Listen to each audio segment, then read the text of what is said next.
May episode na ang Nesty commercial? Hindi na to. Hindi na to. Howdy mga human being!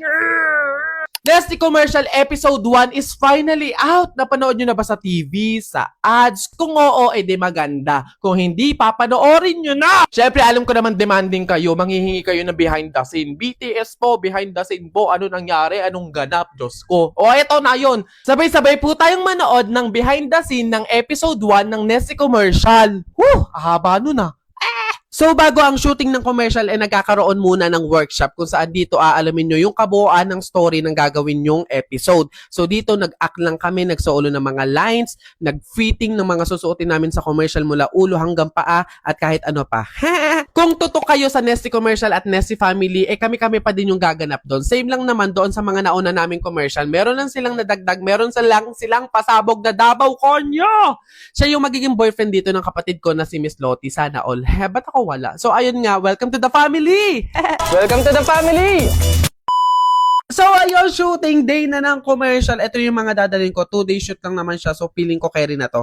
As usual, maaga ang call time. 3:30 ng madaling araw. At eto ako, gising na ng alauna. Kailangan ko magreklamo, magmaktol kasi talagang tinatamad akong bumangon na madaling araw. Pero syempre, masaya ako kapag may shoot kasi ang saya niya, happy, pagod, ganun. Then ayun, dumating na yung aming magiging service for today. Ito din yung gagamiting pansundo sa iba pang talent gaya ni na Daddy Robbie and Mami Dory Neal. Ang lakas maka-feeling artista talaga kapag nakasakay ka sa mga ganitong van. Kaya naman talagang sinulit ko na, nilubos ko na, nag-atake ako, nag-video, nag-picture, lahat na dahil minsan lang to. On the way na kami sa location, imagine nagbiyahe kami simula madaling araw, madilim pa hanggang sa inabot na kami ng umaga. Kasi from Cavite pa kami tapos ang location namin is sa Quezon City. So ayan mga human being, by 6 AM nakarating na rin kami sa location kung saan dito isushoot yung first episode ng Nesty Commercial. Then dito naman yung magiging tent namin, kasama namin dito yung wardrobe team, hairstylist, makeup artist, at kaming mga talent. Sa mga curious ko anong CR na ginagamit sa mga shooting o ganito yun, malinis at maayos naman siya. Bago mag-start ang shooting, kumain muna kaming lahat dito. Kailangan kasi talagang busog ka dito, full energy kasi talagang hindi mo alam kung anong oras matatapos, may mababago, may mapapalitan, iba't ibang shot, iba't ibang angle, kaya talagang kailangan matibay ang sikmura mo dito.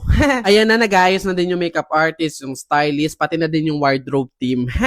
Then ayan, may go signal na kami, inaayusan na kaming mga talent, minimake-upan na kami. Ayun, ganun pa din naman, fresh look, no makeup look pa din yung atake namin sa commercial na to, sa episode na to ng Nesty. At dahil mahihain nga si Itzap, nag-bihis pa siya sa CR, imbis na sa tent na lang. Mapapansin nyo, dalawang klase ng damit yung suot ko dito sa video na to. Malalaman nyo na lang sa mga susunod na vlog ko kung bakit. Secret! Then ayan, ready na kami, andito na kami sa set. Ito yung setup na magiging bahay namin sa episode na to. Ayan, kita nyo, may iba't ibang props. Meron din mga food na nakabalot para naman safe at pwede namin kainin kapag rolling na. Syempre, hindi mawawala yung Nesty. Ito yung POV ko. Ayan si Miss Lottie, Daddy Robbie, and Mami Dory Neal. Standby lang kami dito. Waiting kami na mag-start. POV ko naman nakasama yung ating magagaling na mga director, si Direk Lyle at Direk Chris. Thank you po. Hello din sa mga cameraman natin, sa mga crew natin na nagsiset up. Kada take kasi, palit ng drinks at ng pagkain. Grabe, kapoy. Ito yung scene ko saan nagre-ready kami dito sa lamesa ng pagkain. Ako, si nanay, si tatay. Tapos papasok si Miss Lottie at isasama niya yung boyfriend niya. Ipapakilala niya sa amin si Davao Konyo. Yun lang yun. Ano pa sasabihin ko? Hindi ko alam kung ipapalabas o basta ito din yung scene na nakailang take kami. Kasi tinin yung hawak ko na yung nakahoy na may dyaryo. Ang bigat niyan, day. Para saan kaya yan?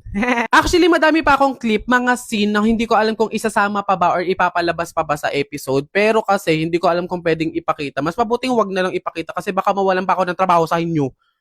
Basta madaming shot, madaming take, madaming angle, iba't ibang lines, may babaguhin, may papalitan per safety shot na nangyari sa naging shooting na to. Panoorin nyo na lang yung commercial para malaman nyo yung story.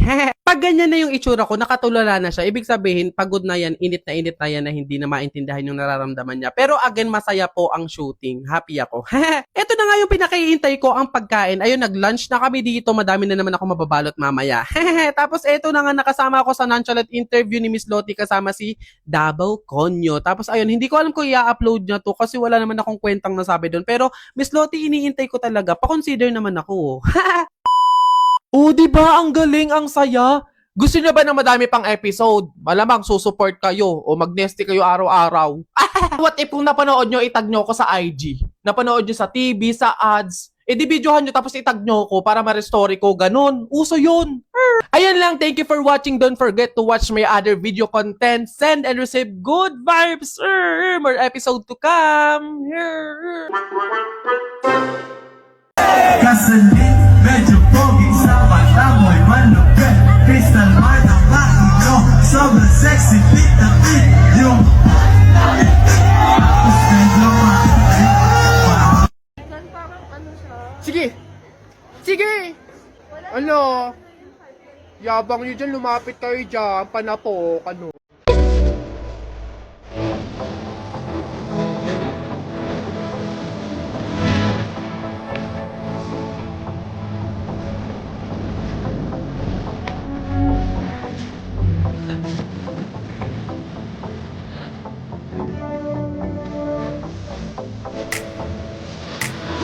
Anong lasa nun? Nesty plus calamansi? Ulo.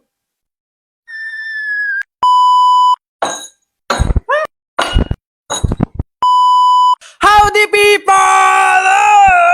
Nagkita na naman tayo at as you can see, as usual, ganun pa din dating gawin. May bago na naman ako pagsasamahin, paghahaluin. Ito ang Nesty at Calamansi. Tataka pa din ako. Anong lasa nun? Nesty plus calamansi? Ano yun? Anong feeling nun? Anong pakiramdam nun? Anong lasa nun? OA. Ayan, nasasabihan ng OA sa comment eh. So start na tayo mga people. First, yung ating Nesty. I'm wondering how it tastes. Ay! How the taste? Lagay na natin yung yellow. Water. Last is calamansi! Kailangan manual lang tayo. Mano-mano na lang to. Di, parang wala ka pang mapiga! Mukha naman siyang masarap. Ito na yung pinakagusto nyo. Moment of truth! Taste test! Oops! Bago tayo mag-taste test mga people, speaking of Nesty, holiday handaan na. Sakto sa karaoke at Nesty. Meron akong sorpresa sa inyo. Ito na lang talaga yung matutulong ko sa inyo. Sali na sa Nesty Bottomless Karaoke-a-thon. Contest ito na gaganapin sa TikTok live stream on December 8, 2024 from 12 p.m. to 12 a.m. Sali na mga people kasi for sure marami kayong prizes na mapapanalunan gaya ng cash prize, appliances, at yung kanilang grand prize na 150,000 worth of grocery allowance for 2025. Ano ako na lang yung sumali. Also mga people, nagulat ako kasi meron silang nilabas na Del Monte Sorpresa Yapak or yung mga bundle kasi meron ng free Nesty. Nako mga people, perfect talaga ngayong holiday handaan season. Kaya para bottomless ang handaan, mag-bottomless na rin with Nesty. Para sa buong information at details mga people, pumunta na kayo sa official Facebook page ng Nesty para malaman nyo kung paano mag-join. Aasahan ko kayo mga people. See you! Eto na tayo sa exciting part, taste test! Sabi sa inyo eh, masarap pa din. Masarap pa din. Sabi ko sa inyo talaga, kahit anong ihalo sa Nesty, kahit anong i-partner sa Nesty, perfect pa din. Try nyo na din!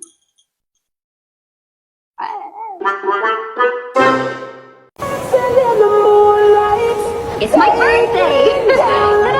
Thank you for that. Uy, Cheryl, thank you so much sa pagbisita. Nag-enjoy talaga ako buong araw, promise. Welcome, Beb, at salamat naman sa pagpapatuloy mo sa akin, ha. Una na ako, ha. Bye! Bye, ingat! Shucks, malilit na ako sa pupuntahan ko. Nasaan na ba kasi yung kwintas ko? Dito ko lang yun nilagay, eh.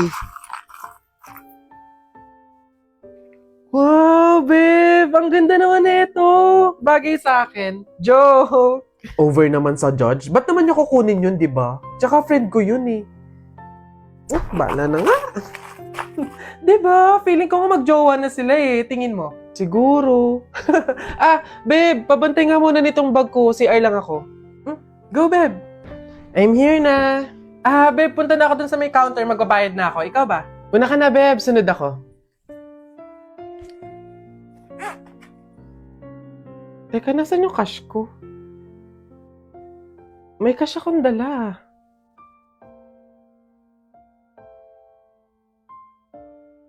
Hindi kaya... Pero imposible. Imposible talaga. Kaibigan ko siya eh.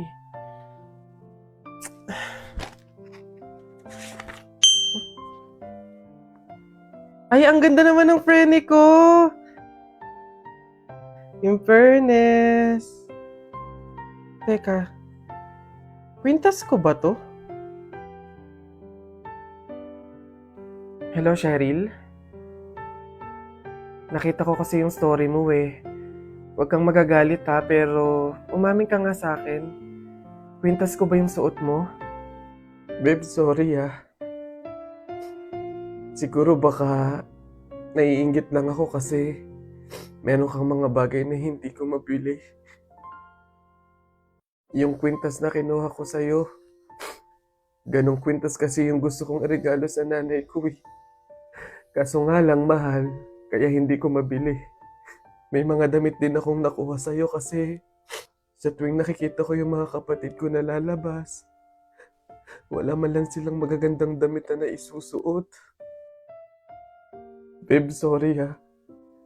Kasi yung pera na nawala sa bag mo, ako din yung kumuha nun. Binili ko kasi ng gamot tsaka ng pagkain si tatay eh. Kasi noong mga panahon na yun, nasa hospital siya. 1 linggo na kasi siyang may sakit. Babe naman, sana nanghingi ka na lang or nanghiram. Babe, tutulungan naman kita hanggat sa kaya ko eh. Kasi kaibigan kita. Babe, wala talaga akong mukhang maiiharap sa'yo. At wala akong ibang masabi kundi patawad. Kasi sa kabila ng pagkakaibigan natin eh, nagawa ko pa yun sa'yo. Pero nangangako ako na kapag ako nakaluwag-luwag, maiibalik ko din lahat yun sa'yo. Alam mo, ang hirap naman talaga ilaban ng buhay tsaka ng mundo eh. Ang daming mga kasamaan, pagsubok, kahirapan. Darating talaga sa punto na idadapa ka ng mga yon. Pero sa kabila ng yun, kahit hindi na natin alam yung gagawin natin, piliin pa din nating lumaban ng patas. Magpakabuti kahit hirap na tayo sa pagdadala ng buhay.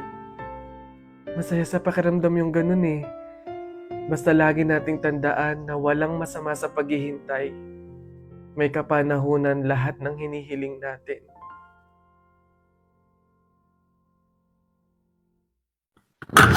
Guys, may kwento ko sa inyo. Minsan lang ako magkwento dito sa TikTok, kaya makinig na kayo. Ano to, kabobohan moment kahapon. Tinry kong umorder sa isang milk tea store sa isang mall. Maganda yung milk tea store na yun. Talagang Instagrammable. Ang cute talaga, ganon. Pero bago ko umorder kasi sa mga ganong milk tea store, kinakabahan talaga ako kasi alam mo yun, parang hindi naman ako sanay sa mga ganung mga lugar magaganda, tapos parang mga pang rich kid pa yung mga nabili doon. Alam mo yun, parang ang mahal-mahal talaga niya. Ngayon, buti na lang may menu na doon sa labas. Tapos chinek ko, sabi ko ay, may budget ako, kaya ko itong bilhin lahat. Gumanon ako. Sabi ko, di nagkaroon ako ng confidence na talagang order ako dito. Ganon. Tapos, ayun na, order na ako. Tapos, nagbayad na ako. Sabi ko, ma'am, paano po yung pag-pick up po ng order? At hihintayin ko na po dito mismo o meron po akong lugar kung saan iintayin ko doon? Wala siya sinabi, hindi siya umibig. May binigay lang siya na bilog. As in, bilog na parang laruan, na hindi ko alam kung ano yon. Kaya sabi ko sa isip ko, ano to, ba't may ganito? Iniisip ko na lang na laruan yun na parang freebie, ganon. Kaya umupo na lang ako doon. Tapos naghihintay na ako mga 2 to 3 minutes, bigla siyang tumunog ng malakas. Tit! Ganon. Tapos sabi ko, baka sumabog to. Gumanon ako.